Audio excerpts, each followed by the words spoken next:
$261 billion.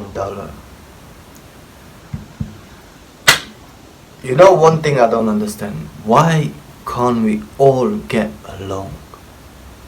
Why, man? Why? Explain me these kind of things, man, because I don't understand. There's millions of people starving in this world, man. Millions. My release people, what is up, namaskar, namaste, sasrikal, kemcho, salam alaikum, my brothers and my sisters. Welcome back to my channel. If you're new here, welcome to the Release channel on YouTube. Mera naam is Gabby's Release. I'm a rapper, and today we're not gonna have a music video reaction like I always do. I got this video recommended, so I said let me find out a little bit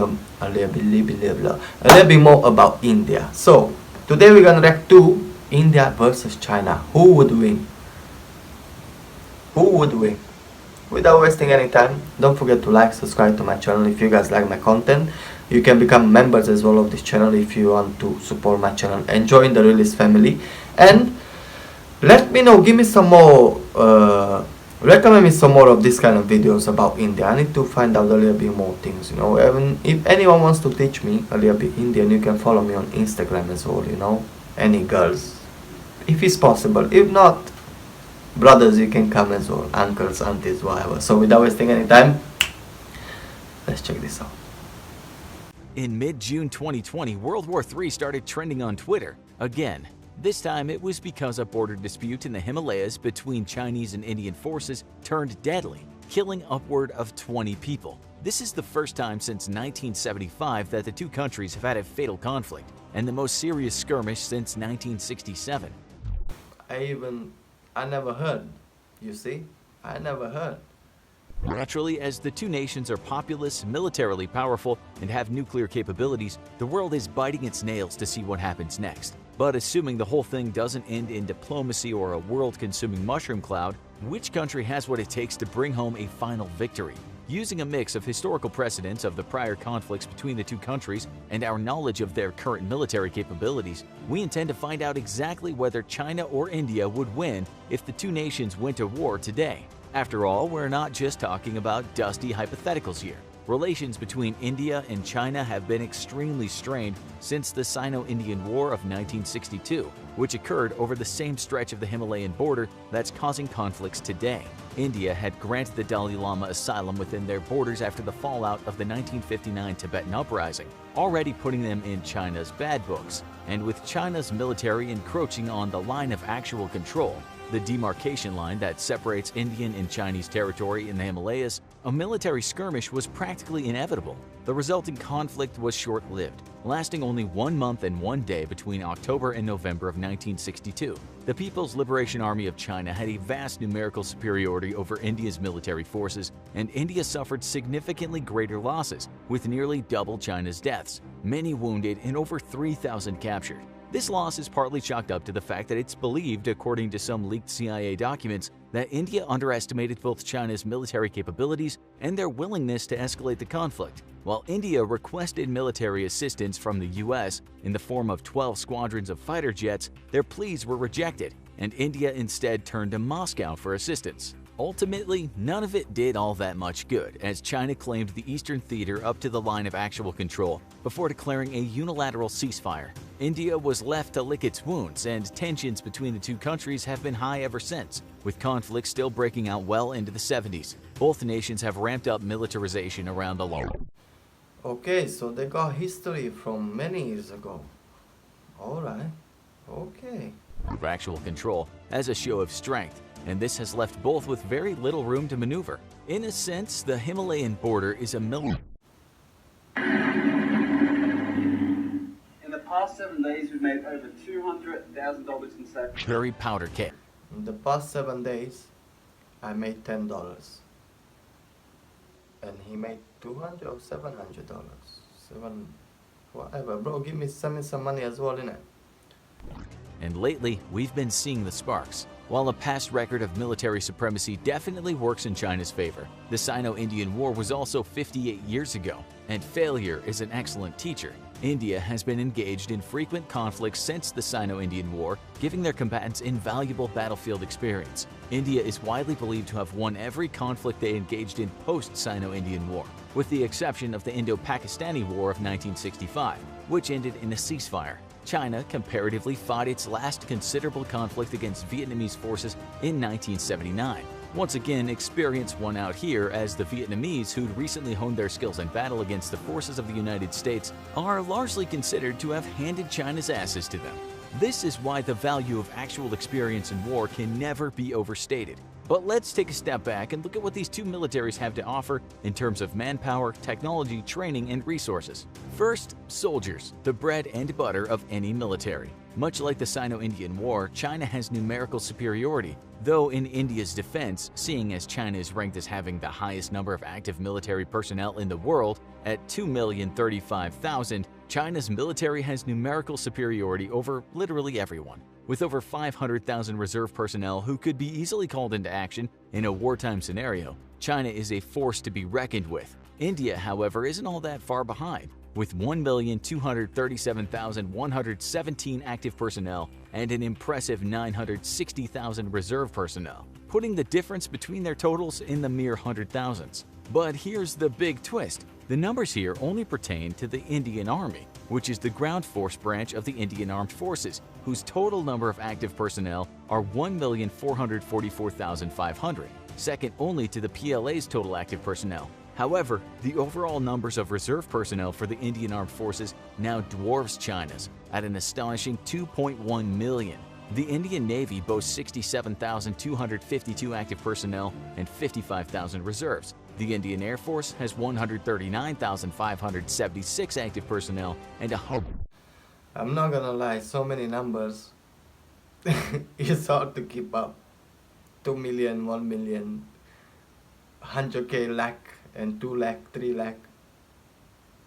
40,000 reserves. In contrast to India's three-pronged system, the PLA consists of 5 branches: the Ground Force, Navy, Air Force, Rocket Force, and the Strategic Assault Force. The Ground Force is the Chinese infantry and land-based operations, with 974. I'm curious now. Have I got any brothers in here who are in the army or they were in the army? Let me know down in the comment section. Let me know, yeah? Now I'm curious. 1,000 active. Smile Direct Club. These are Smile Direct Club aligners. They're laser personnel. The PLA Navy has 240,000 active personnel. The Air Force even higher at 398,000 active personnel.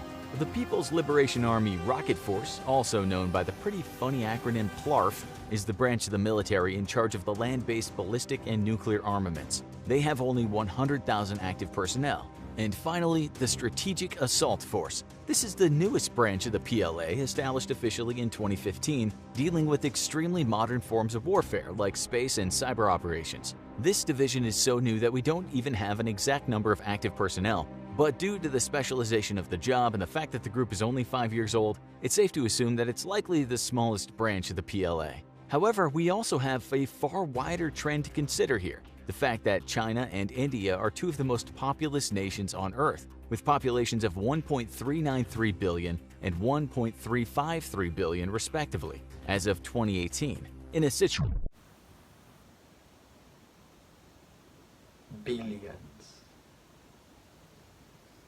of all-out war over their shared border, if both nations introduced conscription, the numerical differences between their armies would ultimately be nebulous. So, if neither army would have an extreme numerical edge in the case of another conflict, let's zoom in and take a look at the average military service member in each infantry, specifically their training, equipment, and weaponry. Thankfully for India, they've grown to invest in more intensive military training over the years, including joint operations training with the British, US, Japanese, French, and Australian militaries as their involvement in the UN deepened. The Indian military has also consistently invested in modernized primary assault rifle systems for their troops, currently working with a mix of American Sig Sauer 716 assault rifles and an Indo-Russian AK-47-203, a modernization of the famously reliable and hardy AK-47. As of 2018, Indian infantry troops are fitted with SMPP ballistic armor, even capable of withstanding blasts from the steel core rounds fired out of an AK-47. All these factors add up to one formidable individual soldier. China's infantry troops don't have quite the same thing going for them. Modern Chinese military training has been criticized for years for its lack of useful applications in real-life combat scenarios, meaning the average military skills of a Chinese infantryman may leave something to be desired compared to their Indian counterparts. They're formidable in the rifle department with the QBZ-95-1, a reliable bullpup rifle which performs best at long range. However, despite China being one of the world's most prolific exporters of body armor, it hasn't historically fitted its troops with that same standard of protection. The PLA is notorious. Did you hear this? It's all about the money, money, money. For its light loadout, often leaving soldiers ill-prepared for taking fire, and giving the Indian infantry troops a huge comparative advantage. However, this may change in the not-too-distant future. According to a report from Global Times, China is investing heavily in updating and modernizing its training system, as well as planning on procuring 1.4 million units of high-quality body armor for the PLA. While this isn't currently a certainty, if these plans do go through, any advantages that the Indian Army may have had on an individual soldier level would essentially evaporate, leaving them dead even once again. But these days, war is far more complex than a large group of armed men running at each other and fighting down to the last one standing. In modern warfare, technology can give militaries the crucial edge they need to secure a victory over the enemy. Since 2008, China and India have ranked second and third, respectively, in global military spending, but the gap between them is still pretty immense. Last year, China spent an astonishing $261 billion on military development, compared to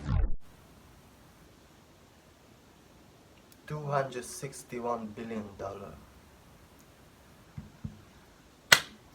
You know, one thing I don't understand, why can't we all get along? Why, man? Why? Explain me these kind of things, man, because I don't understand. There's millions of people starving in this world, man. Millions. Millions. Instead of wasting this kind of money, yeah. I'm not talking about only China now, or about all the countries. About wasting all this money, man. You can put all this money in medicine and find a cure for like some diseases. There are cure anyway, obviously, but not for us, the poor people, you know. But instead of investing this money in these kind of things, man, and make the like a better world, what are you doing? So like you're investing all this money because you're always ready for something to start, you know, for something bad to start, but you don't want to start something good. Anyway, man, anyway.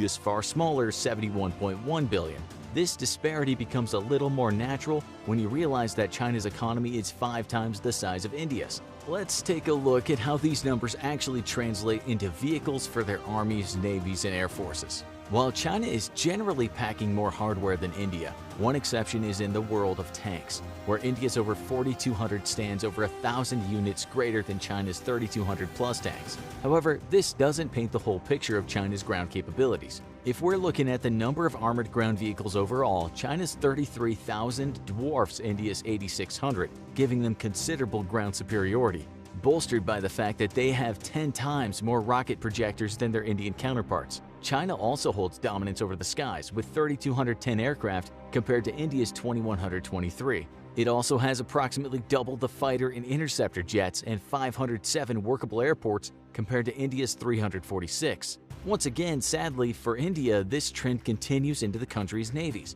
In terms of total naval assets, China outnumbers India by 777 to 285. More specifically, it has 74 submarines to India's 16, 36 destroyers to India's 11, and if wars were decided on equipment alone, it's unquestionable that China would take the win here. Of course, while nobody on Earth wants the conflict to escalate to this point for the sake of all human life, we'd be remiss to not return to the fact that China and India are both nuclear nations. If the war ever did become an exchange of nuclear force, who would come out on top? Well, for a number of reasons, China has a clear edge here. Not only did they develop their nuclear capabilities just over a decade earlier than India in 1964, New Delhi wouldn't have its first nuke until 1975, but their nuclear arsenal is also double the size of India's with a far quicker growth rate. China has a stockpile of 320 nuclear warheads, having grown by 40 in the past year. Compare this to India with only 150 nuclear warheads, which grew by a mere 10 in the past year. Both nations can deploy these warheads via the nuclear triad of missiles, submarines, and bombers, and thankfully for the human race, both have a no first strike policy. This means the warheads can only be used in retaliation to another nuclear attack, making it less likely that either country would want to strike first. Of course, if either did, all of us would ultimately lose from the resulting radioactive firefight. But on sheer numbers, China takes the clear win with regard to nuclear capabilities. One final factor worth considering is one that's rarely mentioned in a lot of abstract military planning: allies. While it's easy to think of war purely, You know, the thing is, we don't have time to watch and listen to these kind of things. But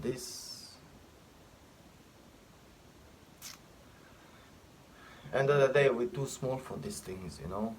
But just have a look sometimes, you know, same like me, just stop sometimes and watch some other things, man, because it might be interesting to find out, to be honest, you know. in terms of enemies, your diplomatic and military friends can also be a make or break factor in determining the outcome of a conflict. While China could largely be working a solo war against India, with the exception of perhaps Pakistan, a country with fraught relationships with India to say the least, India itself has been building diplomatic relationships with a number of extremely valuable allies. These include the United States, a country with the highest military spending in the world, who under President Trump have gone cold on relations with China while referring to India as a major defense partner. India has also developed strong diplomatic ties to Japan, France, and Australia through performing a number of joint military drills with all of them. Having these various world powers behind them gives India a serious combat edge over China, providing these allies come to India's side in their time of Stop! Stop scrolling for a minute, please, and have a look at this.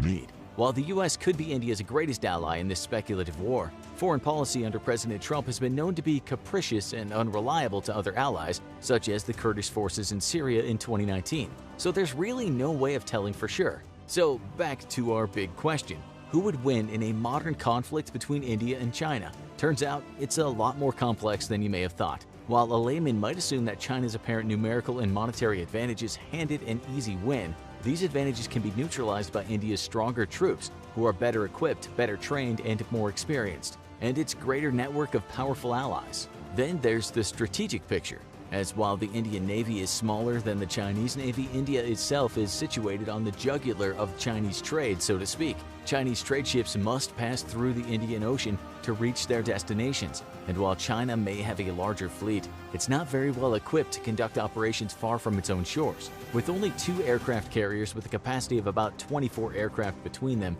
and one not even being operational yet, any Chinese incursion into the Indian Ocean to protect its trade fleets would be disastrous, as the Chinese task force would be brutally pounded by Indian air and naval power. With China receiving the bulk of its oil from maritime trade routes, a protracted war between the two nations would inevitably cripple the Chinese military and industry both. India would simply have to fight defensively, as the terrain separating India and China is extremely difficult and well suited to defensive warfare.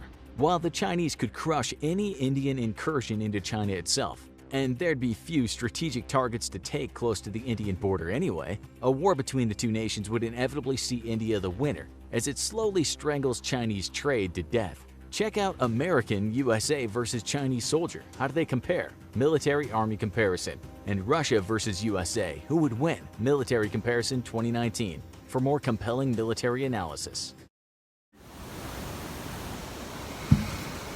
Who would win? The love, man, the love should win, you know, the peace should win, to be honest, you know.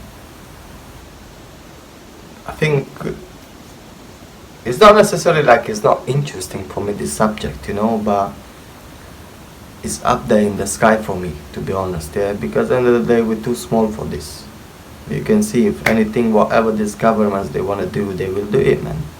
They will do it, because we are too busy working and living a life and pay bills and whatever, and you barely have time for yourself. And they got 24 hours to play their game, you know. You're only like puppets for them. You know, when you reach a certain level with the money they can't make you happy anymore. So what comes after the money? Power. That's all of them. This is what they want, the power, you know. Because with the power comes a lot of things. A lot of things. But anyway, I hope, like I said, the peace will win, to be honest, you know. I hope the peace. But end of the day, I think it's gonna be too many countries. They're gonna ally with India, to be honest. Yeah. Way too many countries. Way too many countries. Anyway, I was getting this released. I wish you a nice day or a nice evening wherever you are at this moment, and I'm sending you love and peace, and I'll see you on my next reaction video. Take care.